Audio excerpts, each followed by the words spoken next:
It's a dark day. ఇది ఒక చీకటి రోజుగా నేను గుర్తిస్తున్నాను.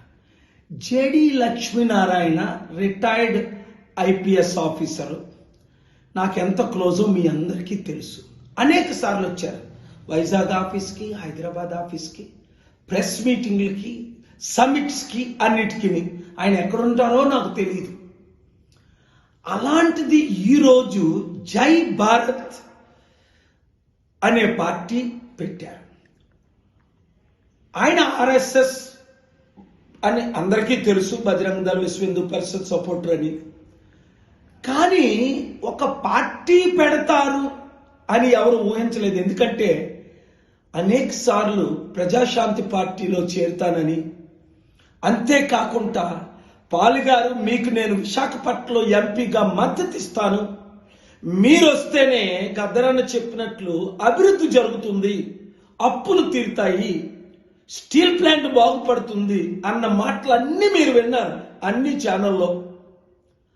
అలాంటిది 100 కోట్లకు 1000 కోట్లకు అమ్ముడుపోవడమా?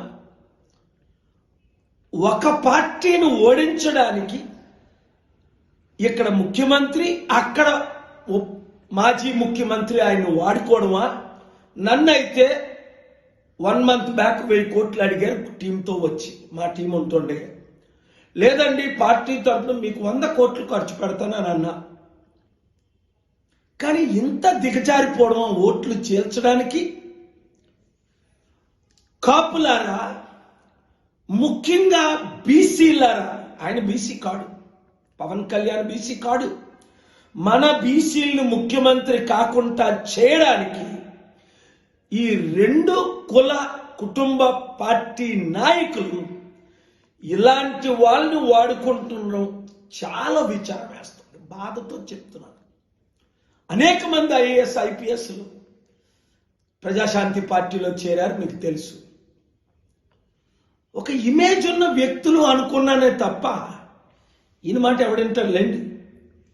ఇప్పటికే చెప్పారు, పెద్ద లోక్సత్తా పార్టీ పెట్టిన జయప్రకాష్ నారాయణ గారే పార్టీ క్లోజ్ చేశారు అనేక డబ్బులు ఖర్చు పెట్టి. షర్మిలాయే పార్టీ క్లోజ్ చేసింది. ఈయన పార్టీలో ఎవరు చేరరు, ఎవరికి ఓట్ బ్యాంక్ ఉండదు. కానీ మోసగాల్ని, అబద్ధికుల్ని ఎత్తి చూపించడం మన బాధ్యత. రండి మనమందరం కలిసి పనిచేద్దాం, ఇలాంటి వాళ్ళకి దూరంగా ఉందాం. ఈ వీడియో అందరికీ షేర్ చేయండి.